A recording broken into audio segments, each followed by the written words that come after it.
Cocktail characters, cocktail characters coming to you.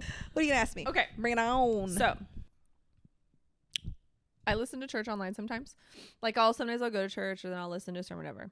This series is called, my question is around the title of the series. Okay. It's not really a religious question. What the realm of is like relationships, when done probably right, the goal is vulnerability. So that meaning like you are relationships close enough to hurt. It's talking about vulnerability essentially, and like they tie in a religious aspect to it. But my question to you is, because we were just talking about like I hate relationships when it's like, just be honest with me, like just in any relationship, just be honest, because I can't work with anything unless I have the full truth. Yes. But that's what's hard about relationships too. It's like I feel like people are just constantly trying to protect themselves in every relationship, because when you're in true relationship, whether it's with family, whether it's with a friendship or romantic partner, like being the level of vulnerability you need to be for really the relationship to be what it needs to be, you're so vulnerable. That person could hurt you so bad. Yeah. If you're opening up and you're giving everything, then that leaves so many opportunities for pain. Right. And it will, like, very possibly.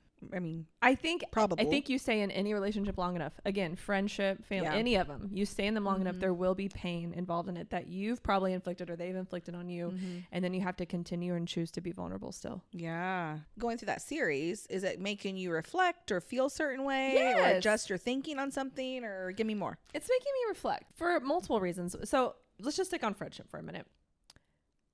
I think you go through different things in your life where you're like, you pull back from friendships, you get into friendships, right? But one of the things that he brought up was we're in the most connected like culture we've ever been in. Like, we're so connected, but we're the loneliest, right? And there's stats that show that. Yes. Yeah. And he was like, it's almost like an epidemic that there's like sure. loneliness. And so, but I think about how people they want to present themselves good, and like you want to find people that you're like-minded with. But until we can get honest and get vulnerable, like the level of friendship that we actually crave from people, we're never going to get it if we can't be honest.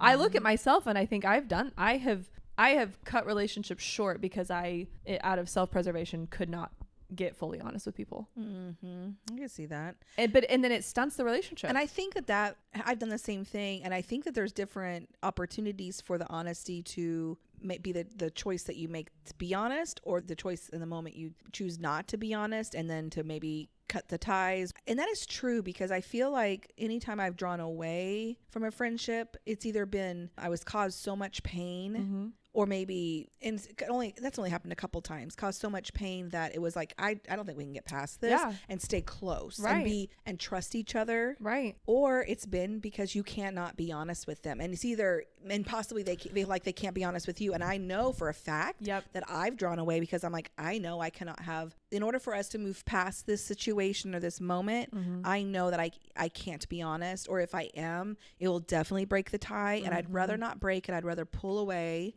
and just kind of let it play itself out. And maybe I don't have to have this full on break it down. This is what happened on a situation. If I let time heal it a little bit, and we both mature through a situation, and then maybe we can come back together and be closer again, or maybe not. But if I have this honest conversation, it either will not go well in one way or the other. It won't go well in that. Because sometimes if you have those honest conversations and it doesn't go well, you're done. Like, you cannot move past it. Like, but is there a level of freedom to that? I think there is a little bit too. It's like gives you permission. Maybe if you go into it thinking, okay, we're going to have this honest conversation, and if it doesn't go well, that's okay too. Yes. But I think it is so intuitive to be like, my level of honesty could sever something. It's scary. That's scary. Yeah, because there's just some things. But here's the other thing. But what you could find on the other side is a friendship that can get that honest and survive it. And how will you ever know you can't get to that level of vulnerability? That's true. And that feels kind of mind-blowing to me. It's like, either I can keep a lot of these safe relationships and kind of bump up against it, vulnerability, honesty. But how will you ever know if you've got that level of somebody Unless if you you go for never it. do it. It's true. I don't know. I just feel like it's been living in my brain. And same with family. Because one of the things he was talking about was like, you don't get to choose your family. But, and he obviously was like, not abusive situation. Like, not, I'm not saying anything There's like obvious. that. He's just talking about regular people. Not any sort of abuse or toxicity involved. But he was just like, you don't get to choose your family. And how do we work through things? And I think boundaries are important depending on what it is. But it's just like, how do you know if you have that level of vulnerability with somebody unless you ever actually go there? So true. And the risk of doing it is that you could lose it or it could be great. And usually it ends up being better than ever if you stay bonded You through can get there. But it's terrifying. It is terrifying. That's the point. This is interesting because it's been such a topic of conversation anyway, in just different spaces, work, personal life, whatever. And so it makes sense that it's obviously something that's on the mind of everybody in some way, shape, or form. And I think you're right how you started that with whatever was in the sermon, with that we're in a space that we're the most connected we've ever been, but the most lonely. And that's the same is true there, is like we're connected and we're given this platform to know a lot of things and to connect in ways with people that we would have never even known existed, or on topics that, you find other people that have similar interests and you get to connect like that. But then there's also such opportunity because there's this veil of safety, behind a keyboard or whatever, that you feel like people can feel like they can say whatever, that also is painful too. Like, that's hurtful. I mean, there's ways of being honest, but then also being hurtful. And then there's different levels of that I think it takes maturity too, and really thinking things through. And I think, so I'm tying that back to the friendship or the relationship situation of, it needs to be addressed and it needs to be honest, but you also have to prepare so that your words are seasoned with salt and that you're drawing your person in and not pushing them further away. Yes. Which is hard when hurt is involved. Yeah. Or when hard conversations are involved. There's a lesson that we've learned a few times at our Bible studies and stuff. And there's a difference between making peace and being a peacemaker, or having peace and being a peacemaker. Being a peacemaker is truly what the scriptures God wants us to do. And doing that requires a lot of humility, and it takes a lot of effort, and takes a lot of maturity to look past the situation and find a way to come to terms with the peace and make the peace happen. And maybe hard conversations. Yes. Because you have to make it. Yeah. It's something. Keeping it is Yeah. So surface level. Mm-hmm. And it usually, I feel like, comes back around. Yeah. Making peace is work.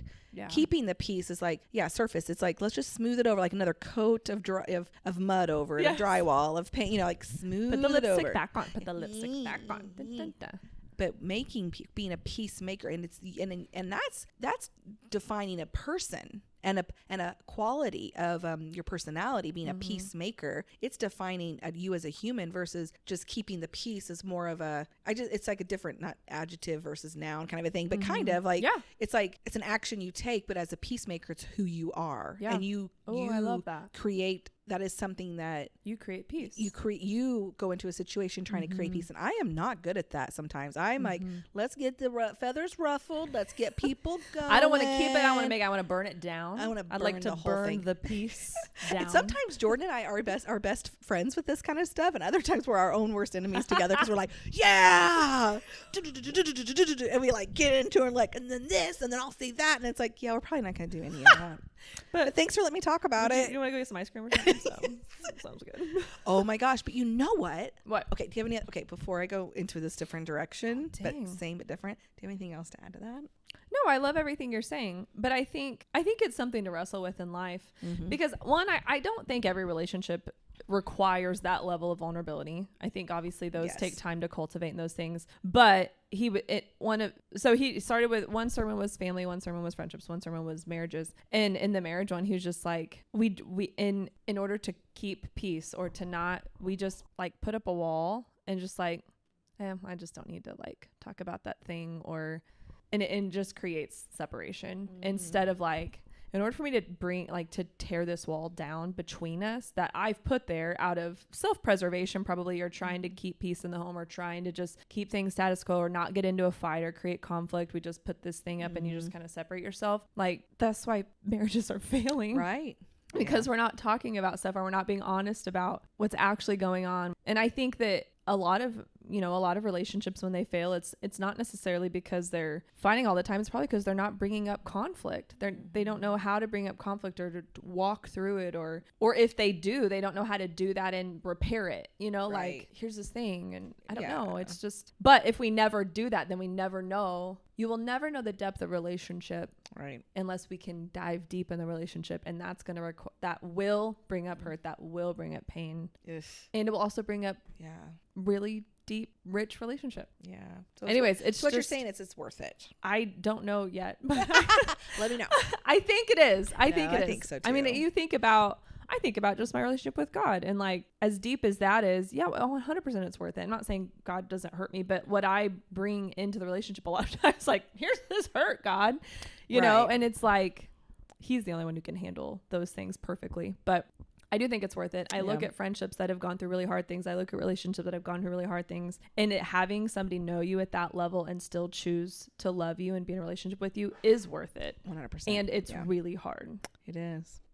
And everybody has different levels too. So my level of work through and peacemaking and hurt and vulnerability might be different than the other person on the other side of the situation. And so maybe we're not coming to terms with, well, we're not both willing to do it. Yeah. So it may not even work out, even if you wanted it to. Right. So sometimes peacemaking can be on one side too, or not at all, even if you were to want to have it. Yeah. They may not be open to it at this time. And so you have to wait for a different opportunity or maybe never, depending on the situation. And that's part of why it can hurt so bad. It's so hard. But you know, the honesty thing is really, I feel like is such a huge piece, because we keep things to ourselves thinking that it's going to not hurt. It's better not to hurt somebody or to rock the boat, even though it might be probably a good idea to share something and be honest with about something. But I don't know. There's something about, so this is really interesting.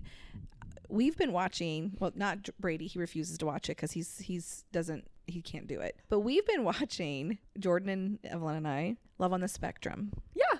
And we had never watched it. A lot of people have told us about it, and we're like, I don't know. It's not interested. And for whatever reason, we decided to turn it on a couple weeks ago. And one of the things I love, there's a lot of cringy stuff. There's a lot of funny stuff. There's all these different pieces and parts, and it's been a journey to watch it as a family. Sure. And but one of the things I've noticed myself really connecting with and really appreciating, and it's making me appreciate the people in my life that are on the spectrum, whether they've been diagnosed officially or not, you know, that it's, you know, those individuals can't help but be honest. They cannot help it. They're even uncomfortable and nervous being honest sometimes. Some of them are and some of them aren't. It just depends on the different people. But the fact that the level of honesty that there's no other option, which is kind of beautiful, which is great. Yeah. I mean, sometimes it's like, ooh, awkward or ooh, uncomfortable or whatever, or, you know, secondhand embarrassment or whatever. But I love that because everybody knows where they stand. Yeah. And they're encouraged by their little love coach or their life coach, whatever she is, to just like, okay, so it's okay to be honest, but how are we going to say it? And what is that going to look like? And then it's so refreshing. Yeah. Because they're like, I can't help but tell them the truth. And I find that so lovely. It's so refreshing. It is. And yeah, I mean, to me, it feels like a basic human, like they don't have anything stopping them from let's just be honest. Yeah. There's no other option. We're just doing that. That's how we all should probably were created to be. Yes. But because of societal or cultural or you get conditioned to not in certain places. There was something recently where, and I think we all have this in our life, somebody was really honest about something, and this is like, it was really personal and it was incredibly hurtful. And at the same time, I was like, thank you, because how was I supposed to know that? You know what I mean? How are we supposed to know where people stand if they're afraid of hurting us? And they may hurt us, but again, that's where the relationships, it's like, but that's okay. Yeah. I need, thank you, you know? Yeah. So anyways, I just think, I love it. If you look back and you think, I feel like I have to relive in the past, be like, okay, me being honest here ended up being helpful, even if it felt hurtful at the time. Yeah. Is it helpful in moving us towards peace? That's what you have to choose. It's hard. I would actually love to know people's stories on when being honest was hard and like where it moved you to. I'm trying to think of other parts of my life where it's like, I can think of conversations with my mom over the years that were extremely honest and helpful and ended up being helpful later. Like most of the time, I feel like when you can get gut level honest, I look back and I think either it did end something, but it needed to, or it helped resolve something. I don't know. I've just been living with that, like close. It's just the vulnerability aspect. It's just been like living in my brain. That's wild. Let me, did I send this to you? It's of course we're sitting here in this space talking about like healing. Really, that's what that all is too. Oh, yeah. I was thinking about, and I think I sent this to you, but I'd love to share it with the world, and I think we're gonna do it in our family. But there's a study that was done, with this researcher at a university, Yale or something, I don't know, and it was over a 30-year period of time. And he said that the thing that most healed people from their trauma was getting it out of their body, and by the way he said to do that was the exercise. He said he didn't change medications, he didn't change diet, he didn't change exercise, he didn't change anything with any of these humans, any of these people that were in the test. All he did was have them sit down for 4 days in a row and write nonstop 20 minutes for 4 days in a row. And you don't write it to be pretty. You just write out as your thoughts come, and you basically write out what happened to you or what situation, and you just like literally describe it in as much detail as you remember it, as you're remembering it. And then after 20 minutes, you close it, you put it away. You're not putting it out there for the world to see. You're not rereading it yourself even. You're not doing anything besides writing it out in that 20 minutes. And you do it, you put it away. You do it again for 4 days in a row.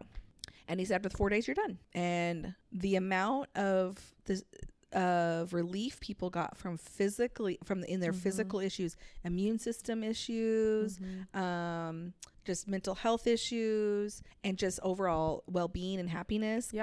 Really, like it was so incredible, because he says it moves it around in your brain from your like lizard brain or whatever, your amygdala I think it's called, up to your frontal cortex, I believe, to where it puts it in a space that your body can actually like process it and just let it be what it is, and don't hold on to the trauma of it. So the amygdala is like the fight or flight, correct? I think so. I think it's the lizard brain, the fight or flight. It moves it out of that. Yes. Isn't that so cool? I find it so fascinating. It's so fascinating. And I think too, don't you think about the brain sometimes, and I think like God knew that like he knew that like we needed that to work through hard things. Yeah. And he created something. Is that crazy? So cool. It's so cool. So you guys are going to do that as a family? That's I really want to. And I talked to Jordan about it last night, and he agreed. Yeah. And I was like, you want to do it too? And he's like, nah, I don't know. He's like, no, I don't have anything bad to write about. I'm like, okay. But me and the kids, they don't know it yet. But we're going to do it. I think we're going to do it after this weekend, because we have stuff coming on this weekend. But I'm going to do like every day. We'll set a specific time. Yes. That way nobody lets things trumpet. This is it. Yeah. I'm interested to see how it goes. I think I'm going to try it too. I think too, different seasons in life, it just peels back layers of stuff, right? You got to work through different stuff. It's like Donkey says when he's talking about layers, and Shrek's like, I'm an onion. He's like, onion? He's like, I'm parfait. Everybody love parfait. Everybody love parfait. I do love a good parfait. I had it for lunch. Me too. You had a parfait for lunch? I love a good parfait. Oh, yeah. I didn't have, but I did have yogurt for breakfast with puree, strawberry puree in it, and chia seeds. That's pretty much a parfait. I know. It's so good. I learned it from that Baked by Melissa. She's amazing. Oh, she's great. And you do Greek yogurt and some yumminess in it. She's pretty good. Yeah, it's great. Okay, well, enjoy your cocktail. Check it out. Beep. I'm gonna muddle again. You're such a pro at it by now. Yeah. Okay, we're gonna lightly muddle some basil. We're leveling up the mint julep. It's derby time. Ooh. It's derby time. We're gonna getting dirty with the bourbon. Ever heard of a dirty bourbon drink? Stinky leg. I got it. And we're gonna do this along with some simple syrup. Yes, that's honey simple syrup. I knew it when I saw it. I knew it immediately when I saw it. Is it the beautiful amber color? Whoa! Amber is the color of your energy. Amber is the color of your energy. You're the second person to have told me that live. And not 100% your color. Oh wow, that's so good. It says half.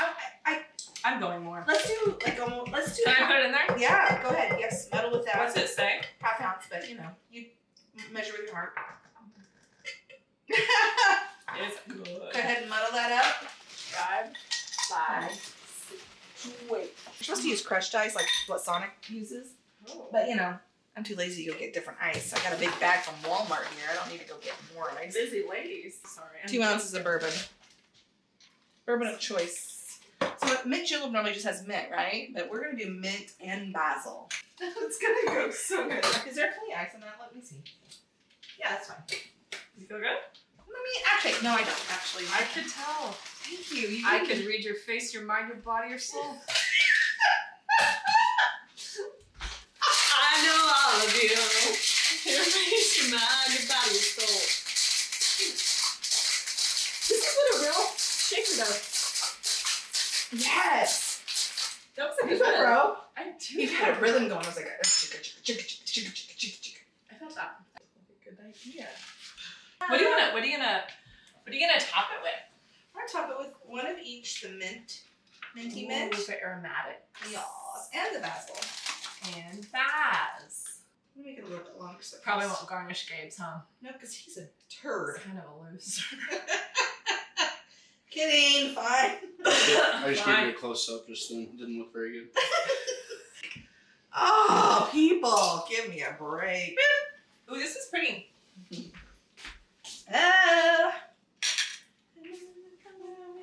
What did you call this again? This is a twisted mint julep. Test tasting. It smells so good. Oh, that's good. That is good. This is gone. The mint and the basil together? Who knew? I mean, Wow. I just gotta. Okay, can we do this? yes. Got 1, 2, 3. It's layered. It's layered like this drink. So we muddled up mint and basil with some honey simple syrup. Simple syrup. Which we've talked about this before. So Don't good. boil it. Don't boil it. Just mix it hot, like warm water and equal parts that And and just honey. mix it up. It's really good. It's a pretty color too. It is. So then we muddle that together, put in some ice, put in your bourbon, shake. It's so really good. You know, this would be actually, I know it's a mint julep and you're supposed to have lots of ice in it, but it would be kind of fun to shake it up and put it in a coupe glass and make it more of like yeah. that'd be fancy. Well, What do you think? I know you're not a bourbon girl, but I really like it. I'm almost done with it. that's pretty good. Love it. So I guess Abeline's drinking this on the side porch.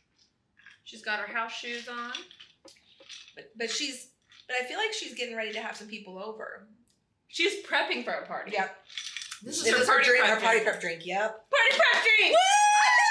Woo! Because you know why? Why? Because all these ingredients can be used in other drinks. So she's prepping it out, and it's so simple to make. That's right. I love it. Thank you so much for joining us today. Yes, thank you so much. We really appreciate it. And if you'd like to get in touch with us, you can email us at cocktailcharacterspod@gmail.com. Yes, or you can like, follow, subscribe, all of the above. We're on Instagram, we're on TikTok, we're on YouTube, we are on Facebook, we are on Apple Podcasts, we're on Spotify. So please find us on all those platforms or whichever one you prefer. Yeah, we'd love it.